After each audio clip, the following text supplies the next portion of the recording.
मुनीब फारूक साहब हमें ज्वाइन कर चुके हैं, सीनियर साहब तज्जियाकार हैं। मुनीब साहब, इंतहाई माजरत, आपका नाम टेक्निकल वजूहात की बिना पर मैं ठीक से सुन और अनाउंस नहीं कर पाई। आई होप आपने माइंड नहीं किया होगा। बताइएगा कि पाकिस्तान इस वक्त मरकज़ निगाह है, एक सालिस का किरदार अदा कर रहा है। ना सिर्फ पाकिस्तान की अहमियत इससे उजागर हुई है, as a peace maker Pakistan खित्ते में उभरा है। तमाम तर सूरत हाल पर आप क्या कहिएगा?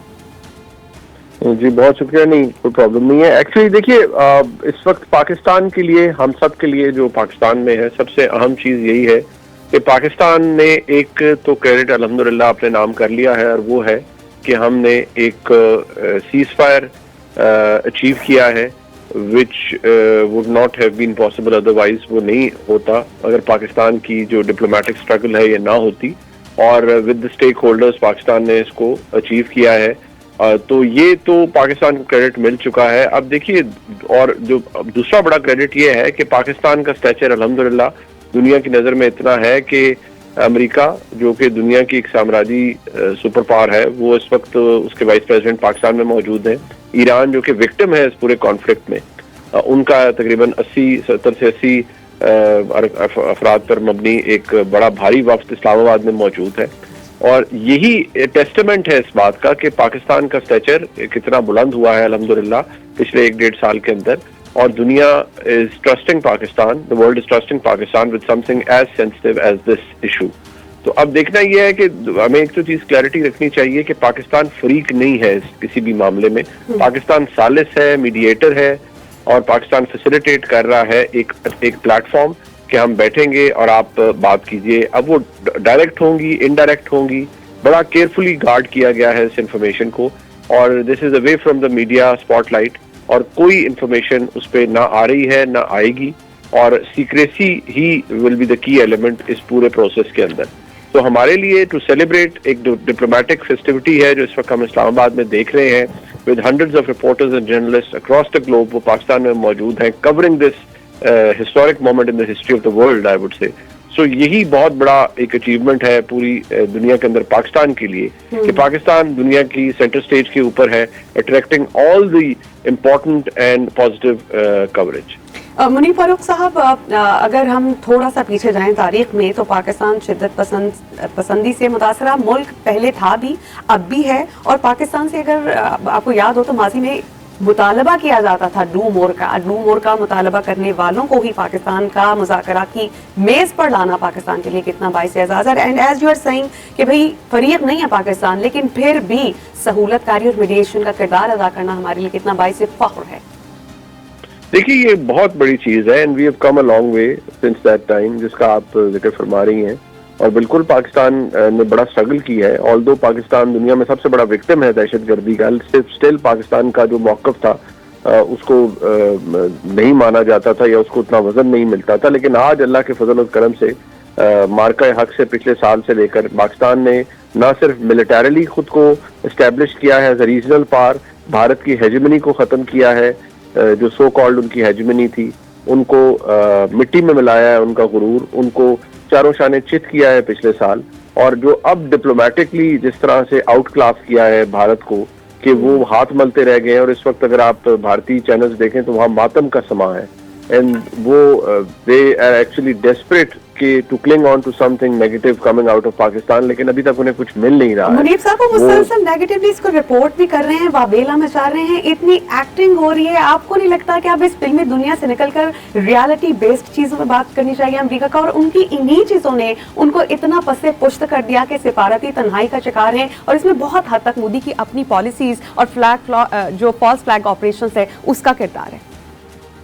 वो they should come out to the real world, making stupid celluloids like so-called Dhurandhar 1 and 2 and making a fuss about them. वो this will not get them any diplomatic achievement, और militarily वो मार खा चुके हैं पाकिस्तान से बहुत बुरे तरीके से। दुनिया का सुपर पावर का प्रेसिडेंट उन्हें 7 zeros और 7 प्लेन्स की बात करता है, तो वो 7 प्लेन्स पाकिस्तान की इन्वेंट्री में से तो कम नहीं हुए, वो तो भारत की इन्वेंट्री से कम हुए हैं।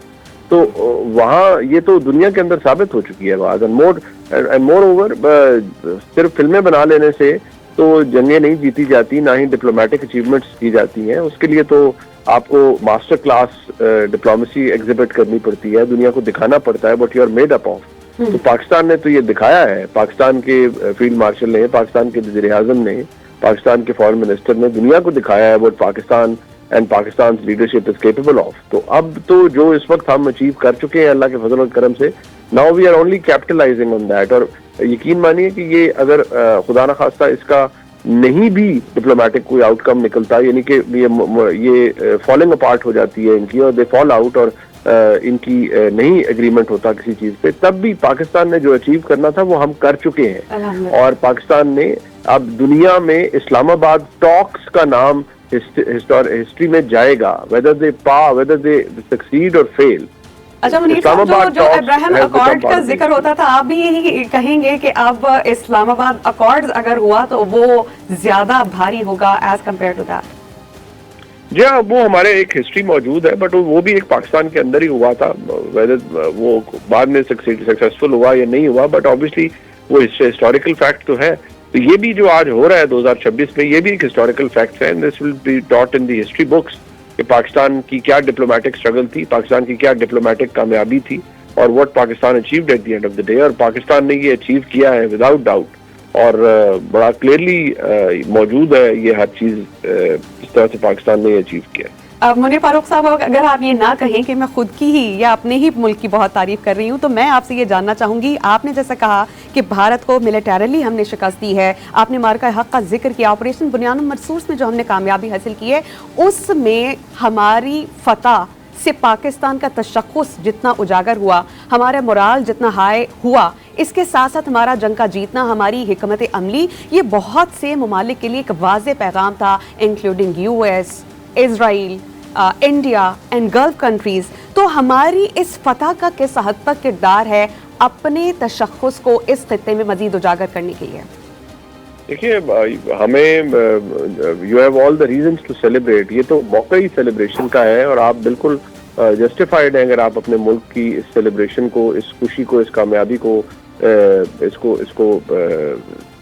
इसके बारे में बता रहे हैं। मुनीर साहब, लेट मी ऐड, ना सिर्फ हम इसको सेलिब्रेट कर रहे हैं, यकीन कीजिए जितने अगर हमारे दोस्त, अहबाब, रिश्तेदार जो बाहर रहते हैं, they are celebrating it in a very nice manner, और उन कह रहे हैं कि जहां हमें हमारी खामियां पकड़ पकड़ के बताई जाती थी, उसी तरह हमें ये रोक रोक के पूछा जा रहा है कि भाई बड़ी वाह हो रही है पाकिस्तान की, पाकिस्तान को उसी तरह इंटरनेशनल लेवल पे ओवरसीज पाकिस्तानी को सराह कर बताया जा रहा है। तो ये उनके लिए, हमारे लिए ज्यादा बाइस एजाज है कि वो पाकिस्तान का नाम वहां पे रोशन हो रहा है। जी हाँ, बिल्कुल। और ये दुनिया के अंदर जो पाकिस्तान को कामयाबी मिली है, पाकिस्तानी दुनिया में किसी भी खित्ते के अंदर हो, ये उनके लिए मौजूद रहेगी। और ये जैसे मैंने अर्ज किया, ये it will be taught in history books regardless of the outcome of these talks, ये रहेगा। और पाकिस्तान को जो इज्जत मिली है, ये सिर्फ पाकिस्तान की इज्जत है, इसमें अफवाद शख्सियात को छोड़ दें, सिर्फ पाकिस्तान की इज्जत है। और दुनिया का सबसे बड़ा जो कंटेंशियस इशू है इस वक्त, वो आपके और हमारे मुल्क पाकिस्तान के दारुल हुकूमत इस्लामाबाद में डिस्कस होगा। यही बहुत बड़ी बात है, यही बहुत बड़ी अचीवमेंट है, और मैं समझता हूँ ये एक बहुत बड़ी कामयाबी है जो पाकिस्तान के हिस्से में अल्लाह ताला ने दी है। And let's I would always say कि let's go down our heads with gratitude कि जो अल्लाह ताला ने पाकिस्तान पर करम किया है और पाकिस्तान को इज्जत दी है। और मेरे ख्याल में इसी से अगर यही हमारी ट्रेजेक्टरी रही तो इंशाल्लाह Pakistan will go from strength to strength. अच्छा मुनीर फारूक साहब, हमें होपफुल रहना चाहिए और दुआ गो भी होना चाहिए कि किसी तौर ये मामला हल हो जाए और ये जो आर्जी जंगबंदी है ये मुस्तकिल जंगबंदी में कन्वर्ट हो जाए। मैं आपसे अगर आपकी राय लेना चाहूँ तो दोनों फरीक़ैन की जानिब से जो निकात पेश किए गए हैं वो कि वो बहुत हद तक हम खुफिया भी हैं, मख्फी भी हैं, लेकिन जो बेसिक चीज़ें हमें पता है, लेट्स टॉक अबाउट दोस्त। आपको क्या लगता है कि किन किन मामलात में थोड़ी लचक अमेरिका को दिखानी चाहिए, थोड़ी लचक ईरान को दिखानी चाहिए, क्योंकि अब दोनों ममालिक को इदराक है कि ये चीज़ ज़्यादा तवालत अगर इख्तियार करती है तो दोनों के हक़ में ठीक नहीं है। और एक और चीज़ यहाँ पे मैं ऐड करना चाहूँगी, यूएस जिसके बारे में कहा जाता कि एक वो सुपर पावर है, उसकी लेगेसी को बहुत हद तक ठेस पहुँची है। तो आपको क्या लगता है कि कहाँ दोनों फरीक़ैन लचक दिखाएं तो मामला हल हो जाए?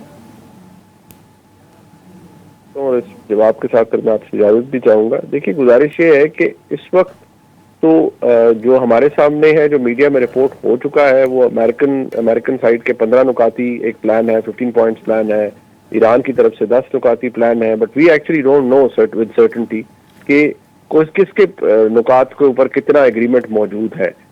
जो हम प्रिडिक्ट कर सकते हैं या चले होप कर सकते हैं वो ये कि सैनिटी प्रिवेल करे और दोनों साइड्स के एक्सट्रीमली जो डाइवर्जेंट व्यूज हैं वो मौजूद हैं।